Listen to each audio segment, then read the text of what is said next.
Hello viewers, welcome to our class. Today class topic is model observatory. আজকের বিষয় ক্যানের ব্যবহার।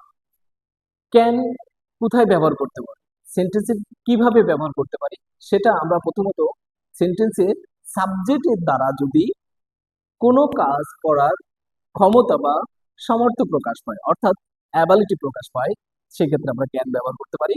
অথবা কোনো ঘটনা ঘটার সম্ভাবনা আছে বা পসিবিলিটি প্রকাশ পায়, সেক্ষেত্রে আমরা ক্যান ব্যবহার করতে পারি।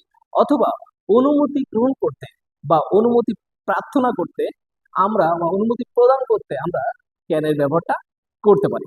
প্রথমত আমরা স্ট্রাকচারের মাধ্যমে দেখব কোন স্ট্রাকচারে ক্যান ব্যবহৃত হয়। সাধারণত আমরা অ্যাফার্মেটিভ স্ট্রাকচারে আমরা ক্যানের ব্যবহারটা করতে পারি।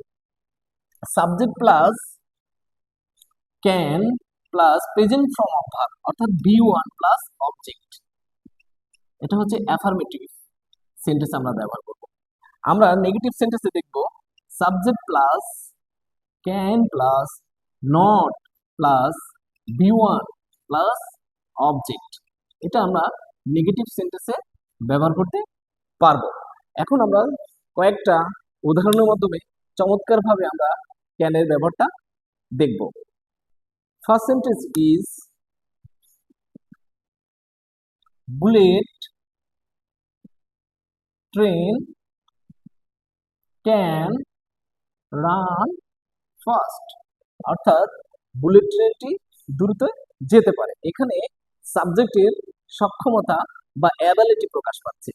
আমরা দ্বিতীয় সেন্টেন্সটা দেখি যে smoking can be quite dangerous, অর্থাৎ ধূমপান বেশ বিপজ্জনক হতে পারে। অথবা আমরা আরেকটা সেন্টেন্সের মাধ্যমে দেখতে পারি যে ক্যান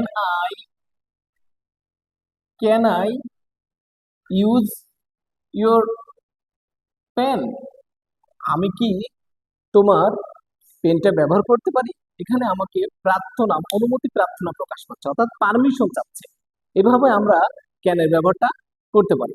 এখন আমরা দেখব কুডের ব্যবহারটা। কুডের ব্যবহারটা সেন্টেন্স কিভাবে ব্যবহৃত হয় এবং কিভাবে এটা আমরা চমৎকারভাবে সেন্টেন্সের মাধ্যমে ব্যবহার করতে পারি, এটা আমরা চমৎকারভাবে দেখব। কুডের ব্যবহার আমরা খুব চমৎকারভাবে এখন কুডের ব্যবহারটা করব।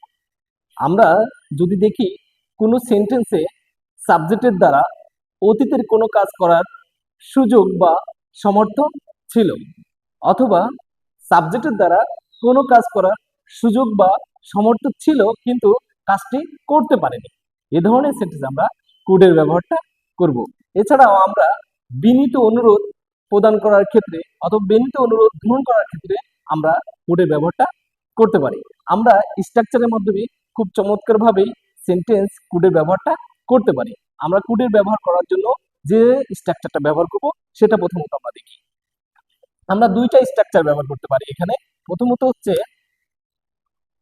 Subject plus could, subject plus could plus B one plus object, আমরা এটা অ্যাফার্মেটিভ সেন্টেন্সে ব্যবহার করব। আমরা subject plus could plus not plus B one plus object, এটা আমরা নেগেটিভ সেন্টেন্সে ব্যবহার করে কুডের ব্যবহারটা করতে পারি। আমরা কিছু চমৎকার উদাহরণের মাধ্যমে, এক্সাম্পলের মাধ্যমে আমরা অবশ্যই সেন্টেন্সগুলোকে সলভ করতে পারি। প্রথমত আমরা যদি লিখি যে দ্য ট্রেন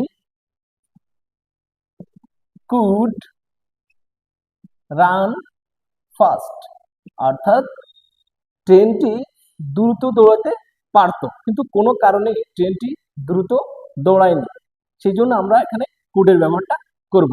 অথবা আমরা আরেকটা সেন্টেন্স দেখতে পারি যে the boy could have passed the exam, ছেলেটি পরীক্ষায় পাশ করতে পারত। কোনো কারণে সাবজেক্ট ছেলেটি পরীক্ষা অংশগ্রহণ করেনি অথবা পরীক্ষা দেয়নি, সেক্ষেত্রে আমরা এখানে কুডের ব্যবহারটা করতে পারি। আমরা আরেকটা সেন্টেন্সের মাধ্যমে দেখি। আমরা যদি লিখি যে could I use your book books. আমরা এই সেন্টেন্সের মাধ্যমে কুডের একটা ব্যবহার আমরা করতে পারি, কিন্তু এই সেন্টেন্সে কুডের ব্যবহারটা কি প্রকাশ পাচ্ছে? প্রকাশ পাচ্ছে হচ্ছে বিনীত অনুরোধ বোঝাচ্ছে যে could I use your books, আমি কি তোমার বইটা ব্যবহার করতে পারি। এক্ষেত্রে অবশ্যই যার সাথে কমিউনিকেশন করা হচ্ছে তার অনুমতি প্রার্থনা করা হচ্ছে, অর্থাৎ আমরা তার অনুমতি চাচ্ছি। এভাবে আমরা খুব চমৎকারভাবে ক্যান ও কুডের ব্যবহার করে আমরা সেন্টেন্সটাকে আরো বেশি সুন্দর করতে পারি। Thank you watching this video.